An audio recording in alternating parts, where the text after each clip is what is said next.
বাবার স্বপ্ন পূরণে হেলিকপ্টারে বউ নিয়ে ঘরে ফিরেছেন টাঙ্গাইল মির্জাপুরের প্রবাসী দুই ভাই। একই দিনে বিয়ে সম্পন্ন করেছেন তারা, যা এখন এলাকা জুড়ে আলোচনার কেন্দ্রবিন্দুতে পরিণত হয়েছে। সরজমিনে দেখা যায় টাঙ্গাইলের মির্জাপুর উপজেলার ভাওড়া ইউনিয়নের ফতেপুর ভাওড়া এলাকায় হেলিকপ্টারে বিয়ে দেখতে ভিড় করছেন হাজারো মানুষ। সিঙ্গাপুর প্রবাসী দুই ভাই মোহাম্মদ সেলিম হোসেন ও কাউসার হোসেন ফতেপুর গ্রামের মৃত নজরুল ইসলাম ও সেলিনা বেগম দম্পতির ছেলে। তারা বাবার দীর্ঘদিনের স্বপ্ন বাস্তবায়ন করে এলাকার মানুষের প্রশংসা কুড়াচ্ছেন।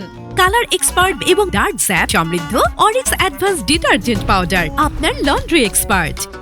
আমার বাবার যে স্বপ্নটা ছিল যে তার দুটি ছেলে, আমি এবং আমার বড় ভাই, তোমার দুটি ভাইকে একসাথে বিয়ে করাবে, প্লাস হেলিকপ্টার দিয়ে তাদের ছেলের বউ আর কি বাড়িতে আনবে, এরকম একটা আমার বাবার ইচ্ছা ছিল।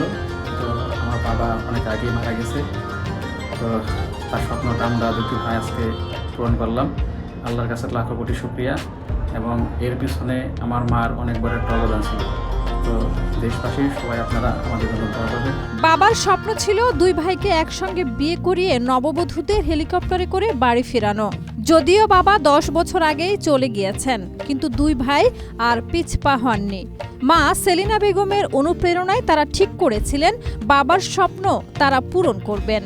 ফলস্বরূপ দুই ভাই একসাথে বিয়ে সম্পন্ন করে নববধূদের নিয়ে হেলিকপ্টারে করে বাড়ি ফিরেছেন। ভাওড়া ইউনিয়নে বা দক্ষিণ মির্জাপুরে এরকম ঘটনা আমরা আগে দেখিনি।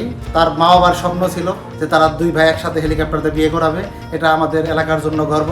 আসলে ইতিপূর্বে আমরা অনেক জায়গায় দেখেছি বাংলাদেশের যে হেলিকপ্টারে বিয়ে করে, এখন এটা একটা ট্রেন্ড হয়ে দাঁড়িয়েছে। কিন্তু এরা আপন দুই ভাই একত্রে হেলিকপ্টারে বিয়ে করেছে, এটা কিন্তু আসলে আমাদের এলাকায় নজিরবিহীন। এরকম ঘটনা আমরা কখনো দেখি নাই।